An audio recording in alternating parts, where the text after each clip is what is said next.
इस वक्त की बड़ी खबर दिल्ली से। दिल्ली के नगर निगम चुनाव के लिए एआईएमआईएम ने 2 प्रत्याशियों के नाम की घोषणा कर दी है। एआईएमआईएम ने पहला नाम मोहम्मद फखरुद्दीन 245 बीचपुरी वार्ड से नाम की घोषणा की, तो दूसरा नाम सरताज अली सैफी 246 श्रीनाम कॉलोनी से घोषणा की है। 2 नामों की एआईएमआईएम ने नगर निगम चुनाव के लिए प्रत्याशियों की घोषणा कर दी है। इस बात की जानकारी एआईएमआईएम के औरंगाबाद के सांसद इम्तियाज जलील ने ट्वीट करते हुए दी है। एआईएमआईएम के दिल्ली के अध्यक्ष कलीमुल हफीज ने मीडिया से बात करते हुए कहा कि एआईएमआईएम ने दिल्ली नगर निगम चुनाव में 2 प्रत्याशियों के नाम की घोषणा की है। अभी तो आगाज हुआ है, अभी दूसरे वार्ड्स पर भी विचार हो रहा है, बहुत जल्द घोषणा की जाएंगी। इन्होंने कहा कि एआईएमआईएम पूरी ताकत झोंकेंगी और जनता भी बेचैनी के साथ तारीखों के ऐलान का इंतजार कर रही थी। दिल्ली की जनता में एआईएमआईएम के लिए उत्साह भी है और एआईएमआईएम जरूर खाता खोलेंगी नगर निगम चुनाव में। इन्होंने कहा कि चौंकाने वाले नतीजे आएंगे। एआईएमआईएम पार्टी को जरूर यहाँ की जनता आशीर्वाद देंगी और भाजपा और आम आदमी पार्टी को यहाँ की जनता सबक भी सिखाएंगी। एआईएमआईएम ने जिन वार्डों से 2 प्रत्याशियों की घोषणा की है, उन वार्डों की हालत देखे तो बद से बदतर है, जबकि आम आदमी पार्टी सत्ता में है और भाजपा एमसीडी पर कब्जा करी हुई है। लेकिन उसके बावजूद भी यहाँ की जनता की कोई भी समस्या नहीं सुनता और यहाँ की जनता हमेशा परेशानी के हाल में गुजर बसर करती है। और एआईएमआईएम के अगर यहाँ से प्रत्याशी जीतेंगे, तेजी के साथ विकास कार्य होगा, हर समस्या का समाधान भी होगा। जिस तरह से हैदराबाद में एआईएमआईएम ने विकास कार्य किए हैं, उसकी मिसाल सारे भारत में कहीं नजर नहीं आती। और आज दिल्ली में हाल बद से बदतर हो चुका है। एआईएमआईएम के अगर यहाँ से प्रत्याशी जीतकर एमसीडी में जाएंगे तो एआईएमआईएम विकास कार्य पहले कराएंगी।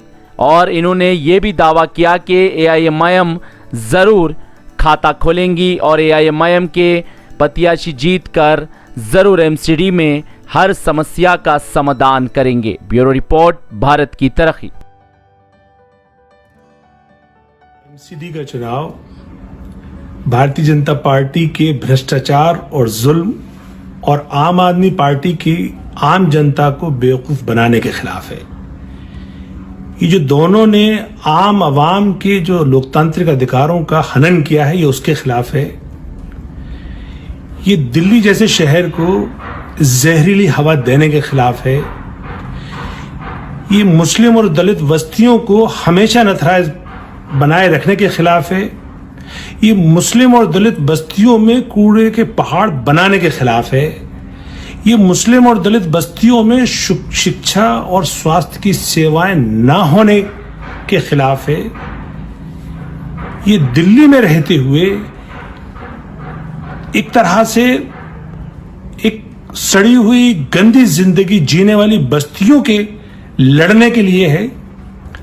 दिल्ली मजलिस ने इसलिए शुरुआत भी दिल्ली का जो सबसे बैकवर्ड जिला है, नॉर्थ ईस्ट जिला, वहां की विधानसभा मुस्तफाबाद की कॉन्स्टिट्यूएंसी है ब्रजपुरी, एक वहां से कैंडिडेट डिक्लेयर किया है हमने आज।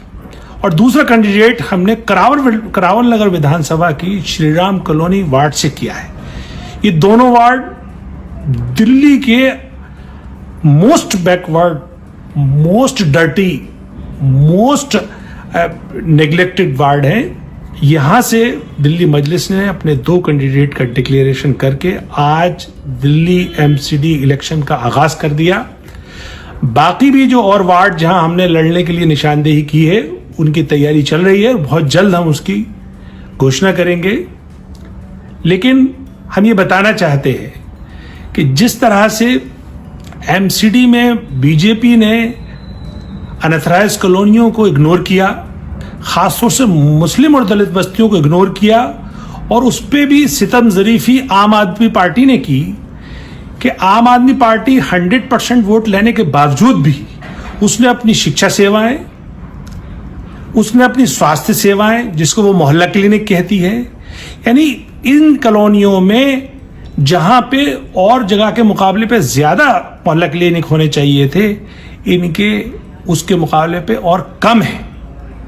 यानी ऑन एन एवरेज 7 मोहल्ला क्लिनिक विधानसभा पे आते हैं, लेकिन इन कॉलोनियों की विधानसभाओं में सिर्फ 1 या 2 हैं। तो इन दोनों पार्टियों की पोल खोलनी है, आवाम तैयार है, और दिल्ली मजलिस ने जो मेहनत की है और जो ग्राउंड से रिपोर्ट मिल रही है दिल्ली मजलिस को, वो ये कि अब इस वक्त कमजोर दलित मुस्लिम अपनी एक राजनीतिक आवाज बनाने के लिए, मजलिस का परचम थामने के लिए, और इन दोनों और इससे भी पहले जो कांग्रेस ने इस्तेसाल किया और जो शोषण किया इन दोनों तबकात का, आवाम तैयार है जवाब देने के लिए। और इंशाअल्लाह ये एमसीडी इलेक्शन चौंकाने वाले नतीजे देगा और जरूर इन दोनों पार्टियों को सबक सिखाएगा।